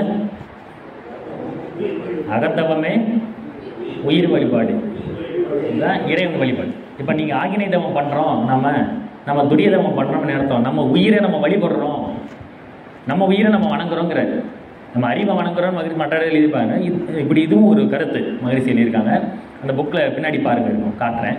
அகத்தவம் நம்ம பண்ணுறோம்னா நம்ம உயிரை நம்ம வணங்குறோம்னு அர்த்தம். அது உயிர் வழிபாடுங்கிற வார்த்தை விடும். அப்படிங்கிற அந்த உயிரை வணங்கினா அது இறைவனை வணங்க மாதிரி. இறைவன் தானே உயிராக வந்திருக்கிறாரு, இறைவன் தான் உயிராக வந்திருக்கிறாரு. அதனால தான் மகரிஷி பார்த்தீங்கன்னா பிரம்மஞான பாடல்லையே சொல்லியிருப்பாரு, முறையாய காந்த அலை, முறையாய காந்த கடைசியில் வரும்ல, முறையாய காந்த அலை மனமாம் உயிர் உடல்களில் அப்படின்னு அந்த அதில் பார்த்தீங்கன்னா உயிர் அப்படின்னு சிங்குலராக எழுதியிருப்பார், உடல்களில் அப்படின்னு பலதாக எழுதியிருப்பார். பிரம்மஞான பாடல் ஞாபகம் இருக்கு இல்லையா? முறையாய காந்த அலை மனமாம் உயிர் உடல்களில் மதி உயர்ந்து உண்மை பெற மா பிரம்ம ஞானமாம். அப்போ முறைய காந்த அலை மனமாக இயங்குது. உயிருங்கிறது ஒன்று தான், உடல்கள் தான் பல. இப்போ நம்ம 10 பேர் இருக்கிறோம்னா 10 உடல்கள், ஆனால் உயிர் ஒன்று தான். அப்போ இறைவன் ஒன்று தான். அந்த இறைவன் தான் இந்த உயிராக வந்திருக்கிறாரு. அவர் எடுத்த ஜெராக்ஸ் காப்பி தான் நம்ம எல்லோரும் 10 ஜெராக்ஸ் உட்காந்துருக்கோம். ஒரே உயிர். ஆதி காலத்தில் நரசிம்மர்கிட்ட இருந்து வந்த முதல் உயிரினம் என்ன, அப்படி இவ்வளவு இத்தனை கோடி உயிரினம் அப்பெருகி ஒரே உயிர் தான் எல்லார்கிட்டையும் இருக்குது. அப்போ தியானம் பண்ணுறோம்னா நம்முடைய உயிரை நம்ம வணங்குறோம். நம்ம உயிரை வணங்குவதுக்கு பேர் தான் இறை வழிபாடு. சரியா? அப்போது நம்ம அகத்தவம் ஒன்று மன்றத்துக்கு வந்து பஞ்சேந்திரிய தவம் கற்றுக்கொண்டு செய்தால் 5 அளவு முறை கிட்டும். அல்லது குறைந்தபட்சம் கோவில்களுக்கு போய் இந்த சிந்தனைகளை, நமக்கு 5 புலன்கள் இன்புட் கிடைக்குது, நம்ம அளவாக இருக்கணும், இறைவனை முன்னே இருக்கணும், அந்த மெசேஜ் அவன் வீட்டிலே உட்காந்தா கிடைக்குமா? வீட்டிலே உட்காந்தா இந்த மெசேஜ் கிடைக்குமா? அங்கே போனால் தானே கிடைக்கும். அப்போ அவன் கோவிலுக்கு போகிறோன்னா அந்த இடத்துல நன்மை தான் அடையணும். இது பாமர மக்கள் இப்படி கோயிலுக்கு போனால் நன்மை கிடைக்கும் சார், நான் பஞ்சேந்திரிய மன்றத்துக்கு வந்து கற்றுக்கிட்டேன். இப்போ நான் அங்கே போனால் நம்முடைய கொள்கை உறுதிப்பட தான் செய்யுது. நம்ம அங்கே போய் நம்ம போய் உட்காந்து பஜனை பாடினா கூட அதில் இருக்கிற மந்திரம் தான் நம்ம கண்ணுக்கு படும். அதனால் நம்ம மன்றத்திலேயோ வீட்டிலேயே செய்யக்கூடிய பஞ்சேந்திரிய தவமும் எல்லா தவமும் நாம் கோவில்களுக்கு போவதனால நம்முடைய கொள்கை உறுதிப்படத்தான் செய்யதை தவிர கொள்கையில் ஒன்றும் நமக்கு அதில் பின்வாங்கல ஒன்றும் இல்லை, கொள்கையில் ஒன்றும் குறைந்து போகவில்லை. சரியா? அதனால் அந்த தெளிவாக தீர்க்கமாக இருக்குது. ஸோ பஞ்சேந்திரிய தவம் சொல்லிட்டோம். அடுத்து பஞ்சபூத நவகிரக தவம். இல்லை நவகிரக தவம் நம்ம வைக்கிறேன் சொன்னால் எங்கே இருக்குது கோவில்களில் உங்களுக்கு தெரியும், நவகிரக வழிபாடு இருக்குது. ஆமாம், நமக்கு மகரிஷி சொல்லக்கூடிய அந்த கலர், எந்தெந்த கிரகம் என்னென்ன கலரில் இருக்கோ அதே கலரில் தான் அந்த துணி இருக்கும், அல்லது அதுக்கு கொஞ்சம் மேட்சிங்காக இருக்கும். இப்போ சனி கிரகம்னா சாம்பல் நேரத்தில் இருந்தால் அங்கே சாம்பல் இருக்க கருப்பு தான் போட்டிருப்பாங்க, கொஞ்சம் ரிலேட்டடாக போட்டிருப்பாங்க. அது மாதிரி நவகிரகம் இருக்குது. ஆனால் பஞ்சபூத தவம் எங்கே இருக்குது? பஞ்ச இந்திரிய தவம் சொல்லிட்டோம். பஞ்சபூத தவம் கோவில்களில் எங்கே இருக்குது? அது ஒரே கோவில் இல்லை, 5 கோயிலாக பிரித்து நம்ம முன்னோர்கள் அந்த காலத்தில் கட்டியிருக்கிறாங்க. ஒவ்வொரு பஞ்சபூத தலம் அப்படின்னு கட்டியிருக்காங்க இல்லையா? அதில் காஞ்சிபுரம் தான் என்ன தலம்? அது நிலம், மண் தத்துவம். அந்த கோவில் பேர் என்ன சார்? மண் தத்துவம். நான் போனதே இல்லை, காஞ்சிபுரமே நான் போனது கிடையாது. ஏகாம்பரநாதர். எனக்கு தமிழ்நாட்டில் கோவில் நகரம் அப்படின்னாலே 2 சொல்லுவாங்க. ஒன்று காஞ்சிபுரம், இன்னொன்று கும்பகோணம் சொல்லுவாங்க. எங்கே திரும்பினாலும் கோவில்களாக இருக்குன்னு சொல்லுவாங்க. கும்பகோணம் பார்த்துருக்கேன், எங்கே திரும்ப அவ்வளோ கோவில்கள் இருக்கும். என்ன? ஸோ காஞ்சிபுரத்தில் ஏகாம்பரநாதர். அந்த வார்த்தையை கூட பாருங்கள், ஏகாம்பரநாதர். ஏகாம்பரம்னா என்ன அர்த்தம் சொல்லுங்கள்? ஏகாம்பரம்ங்கிற வார்த்தைக்கு என்ன அர்த்தம்? இல்லை, அந்த வார்த்தை பிரிங்க. ஏகம் ப்ளஸ் பரம், அதை எழுதிக்கோங்க. ஏகம் ப்ளஸ் பரம். ஏகம்னா என்ன? ஒன்று. ஏக்னா ஹிந்தியில் ஏக்னா ஒன்று, பரம்னா இறைவன். இறைவன் ஒருவன் தான் அப்படிங்கிறது தான் ஏகாம்பரம் அப்படிங்கிறது. அதே ஹிந்தியில் ஏக்நாத் அப்படிம்பாங்க. ஏக்நாத் ஷிண்டே அப்படின்னு வரும். ஏக்நாத் நாதன்னா இறைவன். சமஸ்கிருத வார்த்தைகள் நமக்கு கொஞ்சம் புரியும். அதில் ஒரே நாதன், ஏகநாதன். இங்கே ஏகம் பரம், அங்கே ஏகநாதன் அப்படிங்கிற ஒரே இறைவன். அந்த காஞ்சிபுரத்தில் இருக்கிற அந்த ஏகாம்பரநாதர் அந்த சிவாலயமானது பார்த்திங்கன்னா இது மண் தத்துவத்தை குறிக்குது. அது கேள்விப்பட்டிருக்கீங்களா? அப்படி நான் அந்த கோயில் போனதில்லை, நான் பார்த்தேன். பட் சொல்கிறாங்க, அதாவது அந்த சிவலிங்கம் மண்ணால் ஆனது அப்படிங்கிறாங்க. மண் தான் கெட்டிப்பட்டு ஆனதுங்கிறாங்க. உண்மையாக அந்த தலை வரலாறு அப்படி சொல்கிறாங்க. நான் போனதும் இல்லை, பார்த்ததும் இல்லை. பட் குறிப்புகள் எல்லாம் மண் தத்துவம்னாலே காஞ்சிபுரம் ஏகாம்பரநாதர் கோவில் அப்படின்னு சொல்லுவாங்க. அந்த மற்ற யாரும் போய் பார்த்துருக்கீங்களா? அங்கே லிங்கத்தை இது வித்தியாசமாக இருக்குமா? நீங்கள் பார்த்துருக்கீங்களா? நீங்கள் ஃபஸ்ட்டு ஆனால் பார்த்துருக்கீங்க இல்லை? வித்தியாசம் மற்ற இதை விட அது கொஞ்சம் வித்தியாசமாக இருக்கான்னு கேட்குறேன். நான் பார்க்கல, அதான் கேட்குறேன். ஞாபகம் இல்லை. நான் இப்போ கேள்விப்பட்டது என்னென்னா, இப்போ ஒரு ஆற்று மணல் இருக்குது. ஆற்று மணல் எப்படி லூஸாக இருக்கும் இல்லையா? அதே இது கெட்டியானா இப்படி இருக்கும். அது கல்லானா கொஞ்சம் விசித்திரமாக தெரியும் இல்லையா? ஆற்று மணல்லே ஒரு கல் பார்த்தீங்கன்னா 1-2 கல் இருக்கும், அது வித்தியாசமாக இருக்கும். அது மாதிரி இருக்கும் அப்படின்னு தான் நான் கேள்விப்பட்டேன். பார்க்கணும். அப்போது மண் தத்துவம், அங்கிறது நீர் தத்துவத்துக்குன்னு ஒரு கோவில் கட்டியிருக்காங்க. எது? ஆமாம், திருச்சியில் திருவானைக்காவல் அப்படின்னு ஒரு கோவில் இருக்குது. நீர் தத்துவம், தண்ணிக்கு மத்தியில் தான் அந்த கருவறையை அமைச்சிருப்பாங்க. அங்கேயும் நான் போனதில்லை. லிங்கம் இருக்குது நடுவில், பார்த்துருக்கேன். அந்த நீர் தத்துவம், இறைவனை நீராக வந்திருக்கிறாரு.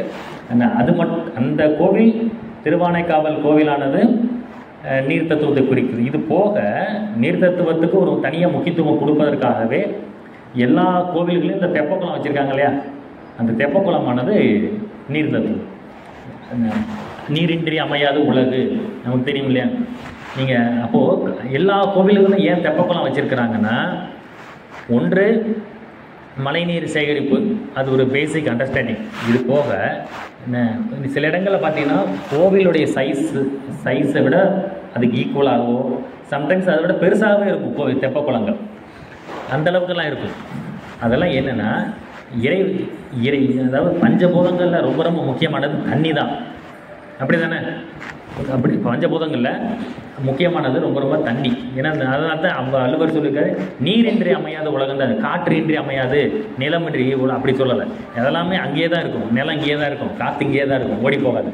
தண்ணி தான் வரும் போகும். என்ன அப்போது நீங்கள் திருக்குறளை கவனித்து பாருங்கள். முதல் அதிகாரம் என்ன? கடவுள் வாழ்த்து. 2வது, 3வது, 2வது அதிகாரம் என்ன? 3வது அதிகாரம் என்ன? ஸோ முதல் அதிகாரம் கடவுள் வாழ்த்து இருக்கும். 2வது அதிகாரம் வான் சிறப்புன்னு இருக்கும். மலையை பற்றியும் சொல்லியிருப்பார். 3வது தான் நீத்தார் பெருமைன்னு சொல்லி மலையை பற்றி எழுதியிருப்பார். அப்போது சரி, நீத்தார் பெருமை மகான்களை பற்றி எழுதியிருப்பார். அப்போது இறைவன் தான் குருவாக வந்திருக்கிறாரு. அப்போ முதல் இறைவனை பற்றி எழுதினவர் 2ஆம் அதிகாரமாக குருவை பற்றி தான் எழுதியிருக்கணும். நீத்தார் பெருமைன்னு சொல்லி அதைத்தான் 2வது அதிகாரமாக எழுதியிருக்கணும். ஆனால் அவர் அது 3வது தான் எழுதியிருப்பார். அதுக்கு நடுவில் சொன்னது என்ன? தண்ணியை பற்றி தான் எழுதிப்பார், வான் சிறப்பு. அப்போ கடவுள் முக்கியம். கடவுளுக்கு அடுத்தபடியாக தண்ணி தான் முக்கியம், மழை தான் முக்கியம், மழைக்கு அப்புறம் தான் குரு முக்கியம் அப்படின்னுங்கிற அர்த்தத்துக்கு சொல்லியிருப்பார். அப்போ இறைவன் முதல், நமக்கு 2ஆம் பட்சம். இறைவனுக்கு அடுத்து எது முக்கியம்னா தண்ணி தான். அதனால தான் எல்லா கோவில்களையும் தெப்பக்குளம் வச்சுருப்பாங்க. இறைவன் நமக்கு முக்கியம், அதுக்கு அடுத்து முக்கியம் தண்ணி. ஏன்னா தண்ணி இருந்தால் தான் விவசாயம் நடக்கும், எல்லாரும் சாப்பாடு கிடைக்கும். பசியோடு நம்ம இருக்கும்போது குருக்கிட்ட போக மாட்டோம் இல்லையா? நம்ம உயிர் வாழ்கிற சர்வைவல் தான் நமக்கு முக்கியம். அப்போ சர்வைவல் நல்லா இருந்ததுன்னா போதும், அடுத்த குருவை தேடி போவான். முதல் இறைவன் அருள் இருக்கணும். இறைவன் அருள் இருந்தால் நம்ம மக்கள் ஒழுக்கமாக இருப்பாங்க. அப்படி வாழும் பொழுது நல்லார் ஒருவர் உளரே அவர் பொருட்டு எல்லாருக்கும் பெய்யும் மழை. அப்போ மழை பெஞ்சால் விவசாயம் நல்லா நடக்கும், மக்கள் செழிப்பாக இருப்பாங்க. அப்போ தன்னிறைவு அடைஞ்சிருவான். அப்போ அவன் தன்னிறைவு அடைஞ்ச பிறகு ஆட்டோமேட்டிக்காக அவனுடைய அடுத்த கட்டமாக இறைவனை நோக்கி இறைவனை நாடி போவான். அது குருவை நாடி போவான். அதை 3வது அதிகாரமாக நீத்தார் பெருமையில் இருக்கு. புரியுதா? சரி, இப்போ இது திருச்சியில் நம்ம திருவானைக்காவல் அது சொன்னோம் இல்லையா? சரி, அதுக்கு 3வது தத்துவம் நிலம் பார்த்துட்டோம், நீர் பார்த்துட்டோம். 3வது தத்துவம் எது? நெருப்பு தத்துவம் எது? திருவண்ணாமலை. ஆமாம், திருவண்ணாமலையானது நெருப்பு தத்துவம். இது எல்லாமே நீங்கள் உங்களுக்கு கேள்விப்பட்டிருப்பீங்கள்ல? ஆமாம், எல்லோரும் கேள்விப்பட்டது தான். நீங்கள் அப்போ கேள்விப்பட்டதை நான் தொகுத்து சொல்கிறேன், அவ்வளோதான். ஸோ திருவண்ணாமலை அப்படின்னு அந்த மலை, அந்த ஊர் பேர் என்ன? திருவண்ணாமலை அப்படின்னா என்ன அர்த்தம்? திருங்கிறது விட்டுருங்க, திருங்கிற வார்த்தைக்கு என்ன அர்த்தம் சொல்லுங்கள். எல்லா ஊர்களுக்கு பேர் திரு அப்படின்னு இருக்கு இல்லையா? எல்லா மனிதர் திரு, திருமதி இப்படி சொல்கிறோம் இல்லையா? திருங்கிற வார்த்தைக்கு என்ன அர்த்தம்? வேற இப்போ எப்படி கோங்கிற வார்த்தைக்கு 3 அர்த்தம் சொன்னல, என்னென்ன அர்த்தம் சொல்லுங்க? கோ அப்படிங்கிற எழுத்து, ஓர் எழுத்து வார்த்தை. அரசன், இறைவன், அரசன், இறைவன், பசு. அதே போல் ஆங்கிற எழுத்துக்கு சொன்னோம். ஆங்கிறது ஆன்மாவை குறிக்கும், ஆங்கிறது அந்த இடத்துல பசுவையும் குறிக்கும். அது வந்து ஆவின் பால் அரசாங்கத்தில் இல்லை, ஆவின் பால் என்னது? ஆனா அவங்க வந்து ஆனா பசு, பசுவின் பால் தான் அவர் பிராண்ட் நேமாக வச்சுருப்பாங்க. அதே போல் ஆக்கு அர்த்தம் இருக்குது, அதே போல் இந்த இது கோக்கு அர்த்தம் இருக்குது. அதே போல் திரு அப்படிங்கிற வார்த்தைக்கு என்ன பல அர்த்தம் இருக்குது. ஒன்று செல்வம், காசு, அது வளம், வாழ்க வளமுடன் சொல்கிறோம்ல, அந்த வளம் அப்படிங்கிற வார்த்தை திருவு. திருன்னா வளம், ப்ராஸ்பெரிட்டின்னு ஞாபகத்தில் வச்சுக்கோங்க. காசு, செல்வம் எப்படி வேணால் வச்சுக்கோங்க, செல்வம்னு ஞாபகத்தில் வச்சுக்கோங்க. இன்னொன்று உயர்ந்த, திரு என்ற உயர்ந்த. அப்போ வளங்கள் ஒன்று, இன்னொன்று உயர்ந்த. அடுத்து 3வது என்னென்னா இறைவனை குறிக்கும். திரு என்றால் இறைவனையும் குறிக்கும்.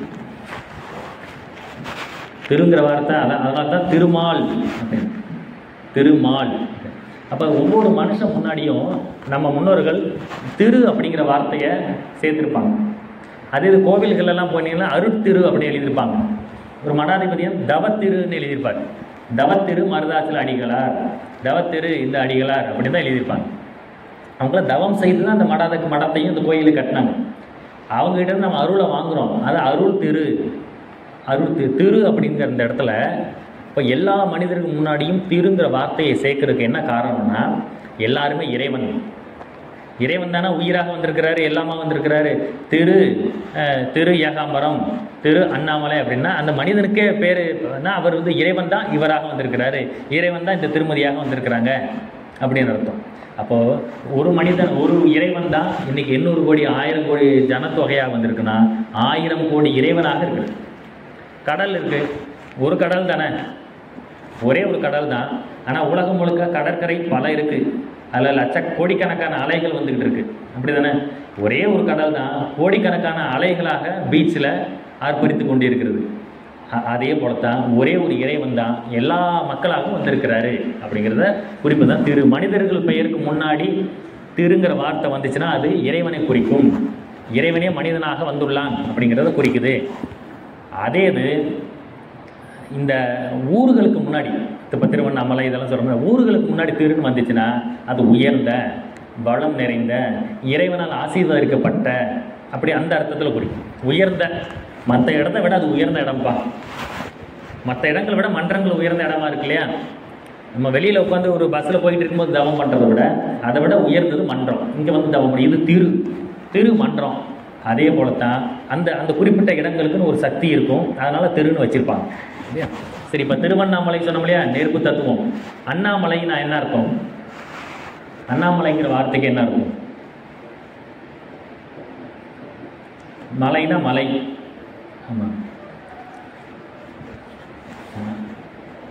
அண்ணாமலைனா ஆமாம் மலை. எப்படின்னா இந்த மலைக்கு பல வார்த்தைகள் இருக்குது. சமஸ்கிருதத்தில் பார்த்தீங்கன்னா பர்வதம்னு சொல்லுவாங்க. பர்வத மலைன்னே ஒன்று இருக்குது. நானும் போனதில், எந்த செஞ்சி பக்கத்துலையா? அது பக்கத்துலேயே இருக்குது. அது ஏறுறது ரொம்ப ரிஸ்க்குங்கிறாங்க. ஆமாம், சாதாரணமாக மூச்சு வாங்குவோம், அதெல்லாம் ரொம்ப ரிஸ்க்.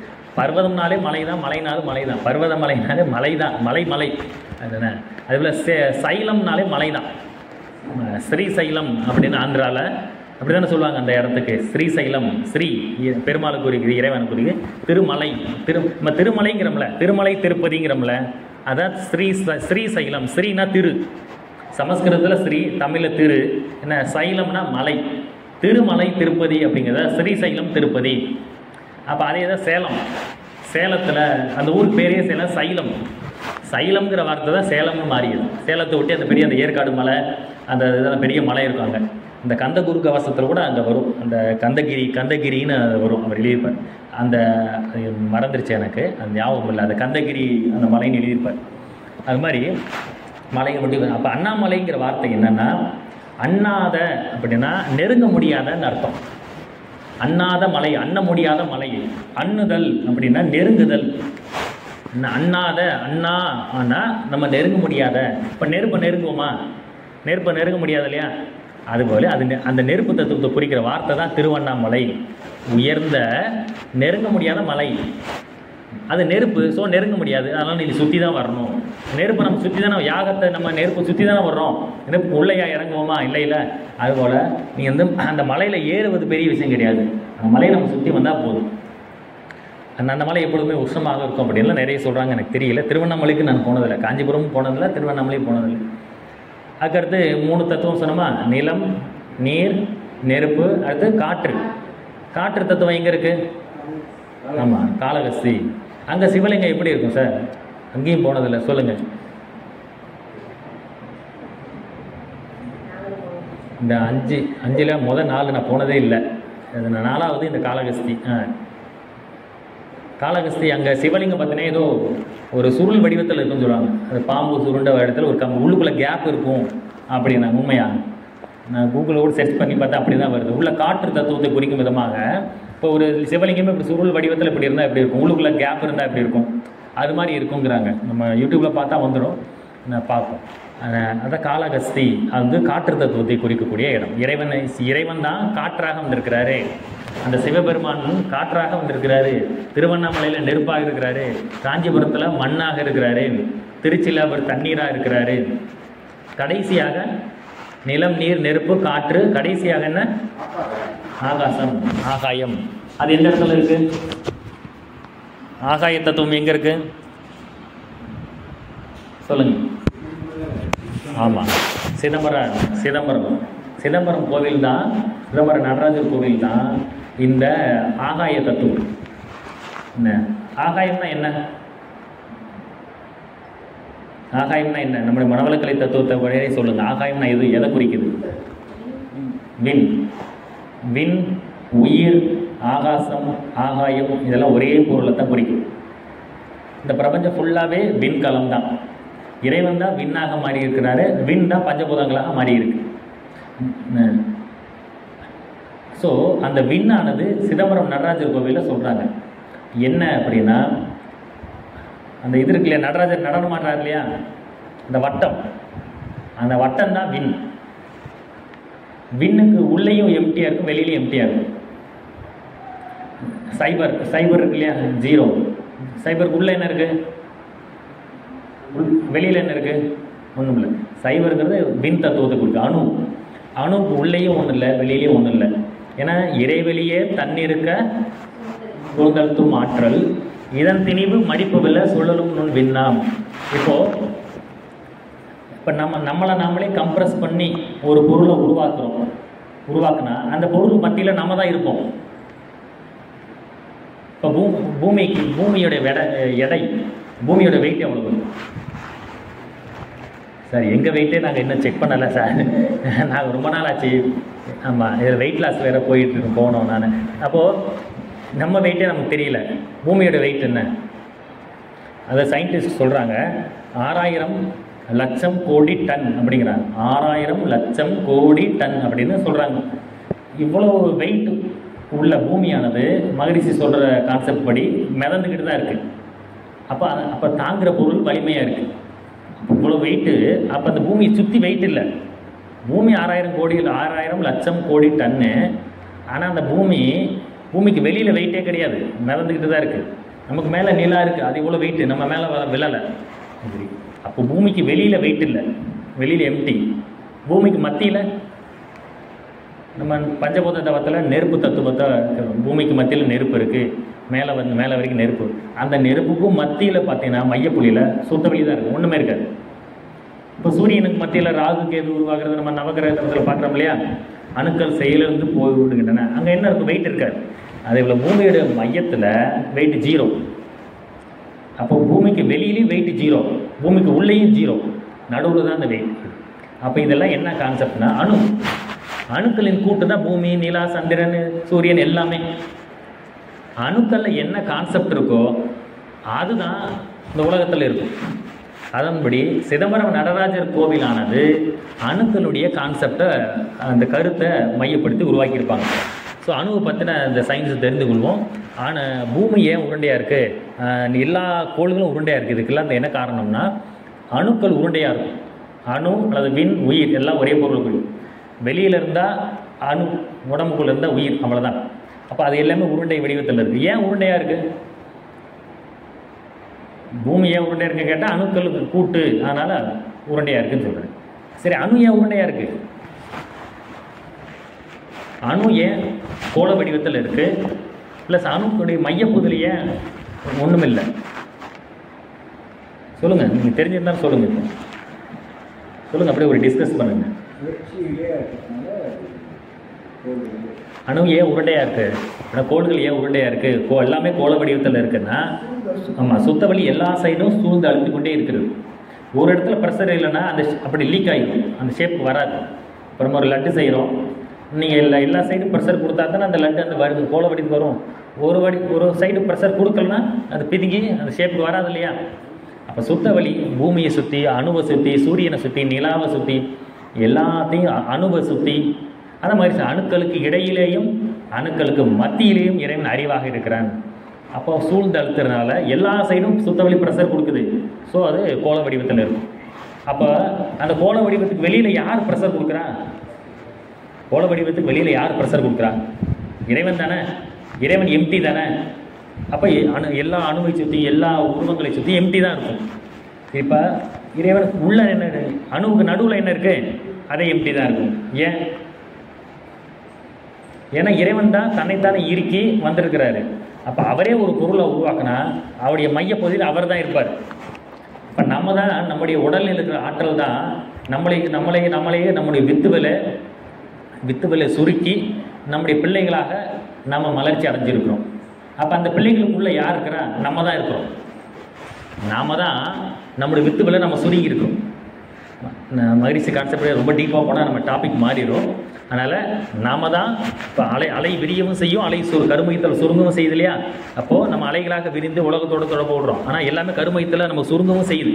ஒரு மரம் ஆலமரம் விரிந்து வளர்ந்து கொண்டே போகுது, அதே நேரம் அது விதையில் சுருங்கியும் இருக்கும். அது அப்போ நாம் நம்முடைய வித்துக்களை சுருங்கி இருக்கோம். நாம தான் வெளியில் ஃபங்க்ஷன் ஆகுறோம். நாமளே தான் நமக்கு உள்ள மையப்பகுதியில் வித்துக்களை சுருங்கியும் இருக்கிறோம். அப்போ இங்கிருந்து ஒரு குழந்தை பிறக்குதுன்னா அது வளர வளர யாரை காமிக்கும்? அப்பாவை தான் காமிக்கும், அம்மாவை தான் காமிக்கும். நாம தான் அங்கே மறுபிறவை எடுத்து நம்ம தான் விரிகிறோம். அதே போல தான் சுத்தவெளி தான் தன்னைத்தானே இறுக்கி ஒரு பொருளை உருவாக்குச்சுன்னா உள்ள அவர் தானே இருப்பார். அதனால தான் சிதம்பரம் நடராஜருடைய அந்த வட்டம், நடராஜருக்கு உள்ள அந்த வட்டம் தான் நீங்கள் மெயினாக பார்க்கணும். அதுதான் அனுபவ குறிப்பு. அந்த வட்டத்துக்கு வெளியிலே ஒன்றும் இல்லை, உள்ள யார் இருக்கிறா? உள்ள நடராஜர் டான்ஸ் ஆடுறாரு. அதுதான் இறைவன். அதுதான் இறைவனுடைய திருநடனம். என்னென்னா அணுக்களின் கூட்டு தான் எல்லாமே. எப்பா இறைவன் தான் பரிணாமத்தில் அனுபவம் வந்துட்டார்ப்பா, வினா வந்துட்டார். அவர் பல காம்பினேஷனில் சேரும் பொழுது பலவிதமான பஞ்சபூதங்கள் வந்துருச்சு. அதில் வந்ததான் மனிதர்கள் எல்லாமே. அப்போது இறைவன் ஆடக்கூடிய இறைவனுடைய டான்ஸு தான் உலகங்கள், பஞ்சபூதங்கள், உயிர்கள் எல்லாமே. இதுதான் திருவிளையாடல் அப்படிங்கிறது. இதை பார்த்தீங்கன்னா இங்கிலீஷில் ஒரு பேர் கொடுத்துருக்காங்க, காஸ்மிக் டான்ஸ். சிவ நடனத்துக்கு இங்கிலீஷில் கொடுத்துருக்க பேர் என்ன? Cosmic dance. நீங்கள் கூகுளில் அப்புறமா சர்ச் பண்ணி பாருங்கள், காஸ்மிக் டான்ஸ் அப்படின்னா இந்த சிவத்தத்துவம் வரும். சுவிட்சர்லாந்தில் இறைத்துகள் அப்படின்னு ஒன்று கண்டுபிடிச்சாங்க. ஒரு அணு ஆராய்ச்சி அமைப்பு ஒன்று இருக்குது, அது பேர் மறந்துடுச்சு. ஆனால் சுவிட்சர்லாந்து ரிசர்ச் சென்டர் அப்படின்னு போட்டிங்கனாலே உங்களுக்கு வரும். அந்த ரிசர்ச் சென்டருக்கு முன்னாடி நடராஜருடைய சிலையை வச்சுருக்கிறாங்க. இந்தியாவிலேருந்து கொடுக்கப்பட்ட சிலையை சுவிட்சர்லாந்தில் வச்சுருக்கிறாங்க. ஒரு பேர் உனக்கு அப்புறமா யோசிச்சு சொல்கிறேன். அந்த அணு ஆராய்ச்சி மையத்துக்கு பக்கத்தில் 2 பெரிய பில்டிங் பக்கத்தில் முக்கியமாக இந்த பெரிய நடராஜர் சிலை இருக்கும். இப்போ ஷேர் மார்க்கெட் இருக்குதுன்னு வச்சுங்க, ஷேர் மார்க்கெட்டை டிவியில் காமிக்கும் போது அந்த காலமாட்டு சிலையை காமிப்பாங்களே, அதை பார்த்தாலே ஷேர் மார்க்கெட் நம்ம ஞாபகத்துக்கு வரும். அப்படி தானே?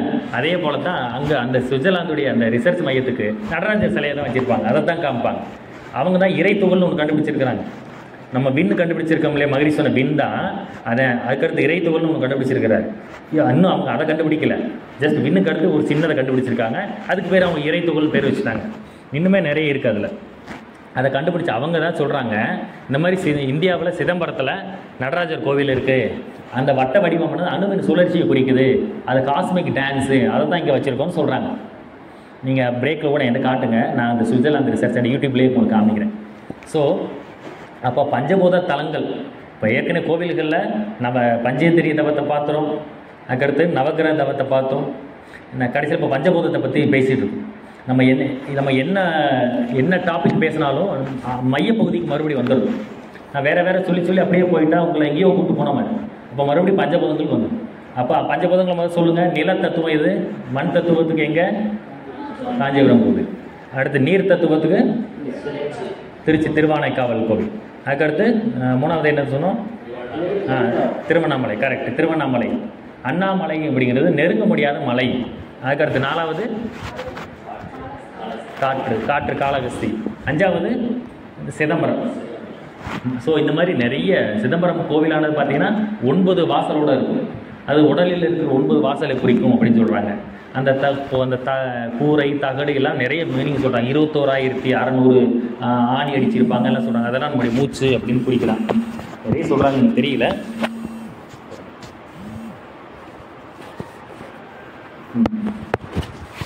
அதனால் ஸோ இந்த பஞ்சபூதங்களை நம்ம வணங்கணும்.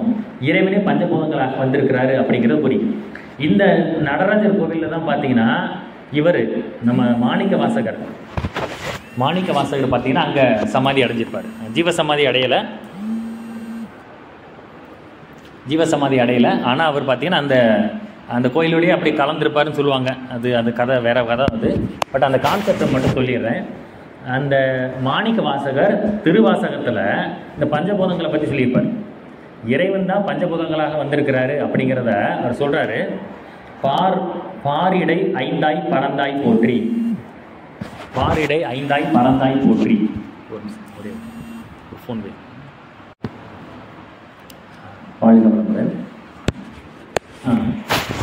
அவர் சொல்கிறார், இப்போ மாணிக்க வாசகர் சொல்கிறாரு, பாரிடை ஐந்தாய் பறந்தாய் போற்றி, நீரிடை 4ஆய் நிகழ்ந்தாய் போற்றி, தீயிடை 3ஆய் திகழ்ந்தாய் போற்றி, அந்த வலியிடை 2ஆய் விளைந்தாய் போற்றி, வெளி இடை 1ஆய் மகிழ்ந்தாய் போற்றி அப்படின்னு எழுதியிருப்பார்.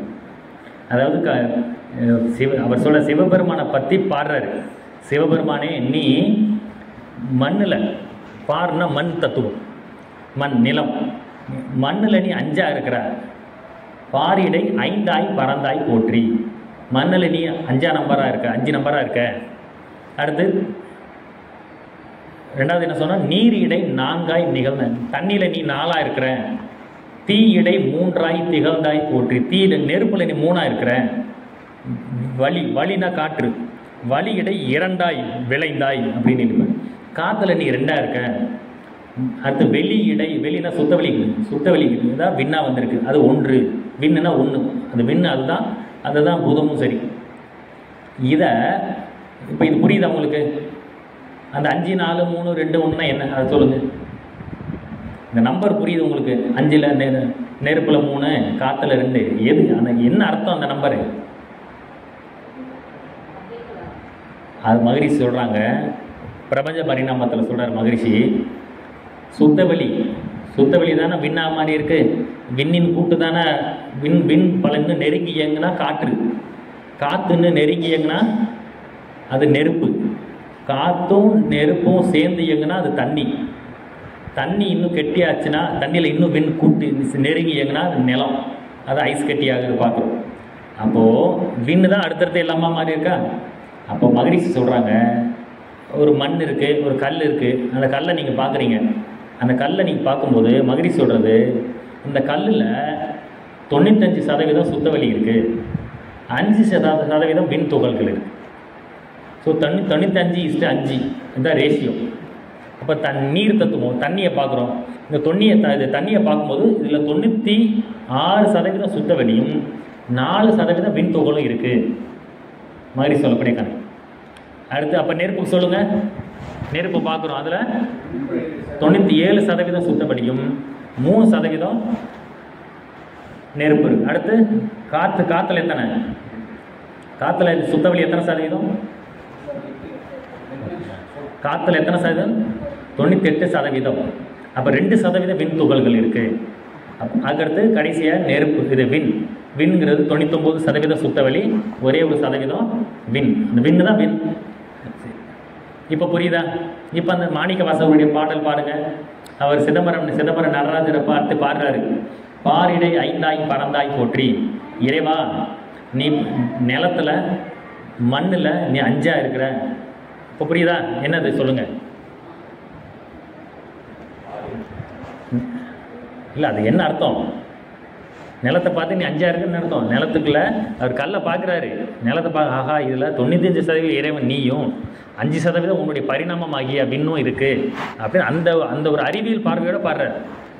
அப்போது கோவில்கள் மட்டும் இல்லை, நம்முடைய புராணங்கள், நம்முடைய பாடல்கள் எல்லாமே அறிவோடு தான் எழுதியிருக்கிறாங்க. எல்லாமே மனவளக்கலையோ, எல்லாமே குண்டலினி யோகத்தை போதிக்கக்கூடிய விதமாகவும் தான் எழுதியிருக்கிறாங்க. புரியுதா?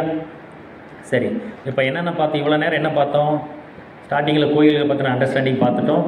பஞ்சேந்திரியம், பஞ்சபூத நவகிரதம் எல்லாமே பார்த்துட்டோம். அடுத்து கோவில்களில் இருக்கக்கூடிய சடங்குகள் ஒன்றா ஒன்று பார்க்கலாம். ஃபஸ்ட்டு பார்த்திங்கன்னா குத்துவிளக்கு. அது நம்ம வீட்லேயும் இருக்குது, கோவில்களையும் இருக்குது. குத்துவிளக்கு எதை குறிக்குது சொல்லுங்கள்? குத்துவிளக்கு எதை குறிக்குது?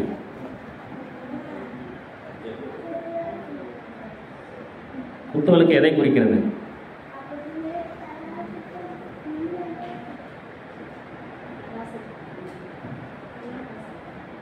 குத்துவிளக்கானது மனித உடலை குறிக்கிறது. குத்துவிளக்கு அதில் இதழ்கள் எத்தனை இருக்கும்? அது நம்முடைய 5 புலன்கள், 5 சென்சஸ். நம்ம நிமிர்ந்து ஒரு தரையில் நம்ம சுகாசனத்தில் உட்காந்துருக்கோம், இல்லை பத்மாசனத்தை உட்காந்து நிமிர்ந்து உட்காந்துருந்தா எப்படி இருக்கும்? அதான் குத்துவிளக்கு. அதில் கீழே இருக்கிறது நம்முடைய ஆசனம், நடுவில் இருக்கிறது என்னது? நம்முடைய முதுகுத்தண்டு. நம்முடைய குத்துவிளக்குடைய நடுப்பகுதி நீளமாக இருக்கு இல்லையா, உயரமாக இருக்குல்ல, அது முதுகுத்தண்டை குறிக்கக்கூடியது. மேலே இருக்கிறது எது? அப்போது மேலே இருக்க என்னது? நம்முடைய தலையில் தான் 5 புலன்கள் இருக்குது. அப்போது கீழே இருக்கிறது ஆசனம், நடுவில் முதுகுத்தண்டு, மேலே இருக்கிற தலை. இப்போ குத்துவிளக்கில் நம்ம விளக்கேற்றுறோம். அப்போ அதுக்கு என்ன அர்த்தம்? 5 புலன்களும் நமக்கு வழிகாட்டியாக இருக்கணும், அல்லது நம்ம இடைஞ்சல் பண்ணாமல் அதுக்கு ஒளியாக மாறணும், இந்த உலகத்திற்கு ஒளியாக மாறணும். அதான் இவர் திருமந்திரத்தில் எழுதிப்பார்லையா, திருமூலர் கள்ளப்புலன் 5 காலா மணி விளக்கே அப்படின்னு எழுதியிருப்பார். புலன்கள் 5 மணி விளக்காக மாறும்னு எழுதியிருப்பார். அந்த கவி கேள்விப்பட்டிருக்கீங்களா? நம்ம கள்ளப்புலன்கள் 5 காலா மணி விளக்காக மாறணும்னு எழுதியிருப்பார். நம்ம பஞ்சேந்திரிய நவர். ஸோ அந்த பஞ்சேந்திரிய தவத்தை சொன்னோம் இல்லையா, 5 இன்புட் கொடுக்குறாங்கன்னு. ஸோ அது மட்டும் கிடையாது, கோவில்களில் நம்ம வீட்லேயும் சரி கோவிலையும் சரி குத்துவிளக்கு 5 முகம் ஏற்றுவதுமே நம்முடைய 5 புலன்களும் கட்டுப்பாட்டில் இருக்கணும். 5 புலன்கள் இந்த உலகிற்கும் நமக்கும் மற்றவர்கள் ஒளியாகத்தான் இருக்கணும், தவிர இருளாக இருக்கக்கூடாது அப்படிங்கிற அர்த்தத்தை தான் புரியும். நம்ம பஞ்சாயத்து நல்லா பண்ணுறோம், நல்லா தவம் பண்ணிவிட்டு போய் நல்லா சண்டே நான்வெஜ் சாப்பிட்டு சிக்கன் மட்டன் நல்லா சாப்பிட்டுட்டு இருக்கோம், என்ன அப்படின்னு இருந்தால் எப்படி இருக்கும்? அது காரமாக வேறு சாப்பிட்டுக்கிட்டு இருந்தால் எப்படி இருக்கும்? அதே போல் நான் நிறைய சினிமாவாக பார்த்து கண் அப்படி எரிச்சலாகாத நான் சினிமா பார்த்துட்டே இருந்தால் எப்படி இருக்கும்? வீட்டுக்கு போய் சவுண்டு அட்டி பயங்கர வால்யூம் வச்சுட்டு கேட்டுகிட்டு இருந்தால் எப்படி இருக்கும்? இப்படி இருந்தால் அப்படி இருக்கக்கூடாது. அப்போது அது எல்லாமே மணி விளக்காக மாறணுங்கிறது தான் அந்த குத்துவிளக்கு பிடிக்கிறது. சரியா? ஸோ குத்துவிளக்கானது முக்கியமாக முதுகுத்தண்டு ப்ளஸ் பஞ்சேந்திரிய தபம், இந்த 2த்துக்கும் முக்கியத்துவம் கொடுக்கும் விதமாக தான் கோவில்களை அவங்க வச்சுருக்கிறாங்க. சரியா? இல்லைனா ஏன் அவ்வளோ ஹைட்டாக வைக்க வேண்டிய அவசியம் இல்லை, சின்னதாக வச்சுருக்காங்களே. நம்ம குத்துவிளக்கில் மேலே மட்டும்தானே யூஸ் பண்ணுறோம், கீழே நடுவில் யூஸ் பண்ணுறதே கிடையாது. அப்போ சின்னதாக செஞ்சுட்டு போகலாம் இல்லையா? எவ்வளவு தூரம் உயரமாக கோவில் இந்த குத்துவிளக்கு செய்கிறோமோ அவ்வளோ தூரம் அது ஒரு முக்கியத்துவம் பெறுகிறது. அவ்வளோ தூரம் உயரமாக இருக்கிறது முதுகுத்தண்டை நம்ம பார்ப்போம். நம்ம முதுகுத்தண்டை நினைக்கிறது தான் அது. முதுகுத்தண்டை வழியாக தானே தீட்சை தர்றாங்க. நம்ம எப்படி தீட்சை வாங்கினோம்? ஆக்கினி தீட்சை பின்னாடி வந்து தானே இப்படி தொட்டு கொடுத்தாங்க, அதுதான் குடிக்கிறது. அடுத்து அந்த கோவில்களில் கொடிமரம் இருக்கு இல்லையா, கொடிமரம் அதுவுமே முதுகுத்தண்டை குறிக்குது. அதில் கொடி ஏற்றுறாங்கல்ல, அது என்னது? தீட்சை தான். குத்து விளக்கில் விளக்கேற்றுறதும் சரி, கோவில்களில் கொடிமரம் ஏற்றுறது கொடி ஏற்றுறதும் சரி, இதைத்தான் குறிக்குது. அடுத்து ஸோ இது வந்துருச்சா. வேறு என்னென்னா நம்முடைய 9 மையங்கள், 9 மையங்கள், குறிப்பாக உடம்புல இருக்கிற எத்தனை மையம், நம்ம உடம்புல எத்தனை மையம் இருக்குது? 9 மையம் தான் கற்றுருக்கோம் இல்லையா? ஆமாம். இதில் எல்லாருமே அகத்தாய்வெல்லாம் முடித்தவங்க தானே? அகத்தாய்வு முடிக்காதவங்க யார் இருக்கீங்களா? ஃபவுண்டேஷன் கோர்ஸ் மட்டும் எடுத்தவங்க. நீங்கள் எது வரைக்கும் எடுத்துருக்கீங்க? பேசிக் மட்டும். நீங்கள் பின்னாடி ஓகே இப்போ தான் வந்திருக்கிறீங்க. சரி ஓகே சரி. அப்போ உங்களுக்கு ஏற்ற மாதிரி நடந்தது. ஸோ இந்த கோவில்களில் ஏற்கனவே ஒவ்வொரு தவம் இருக்குன்னு சொன்னாலே, அந்த வகையில் நம்மளோட 9 மைய தவத்தில் 7 மையங்கள் அங்கே இருக்கும். இந்த 7 மைய தவங்களும் அங்கே இருக்கும். திருப்பதிக்கு போனால் தான் 7 மலையை உணர்த்துறாங்கன்னு மட்டும் கிடையாது. வெள்ளியங்கிரி மலைக்கு போனால் தான் அங்கே கிடையாது. சாதாரணமாகவே கோயில்களில் 7 மையங்களை குறிக்கக்கூடிய இடங்கள் இருக்குது. அதை நம்ம இடைவெளிக்கு பிறகு நம்ம பார்க்கணும். ஓகே, வாழ்க்கை.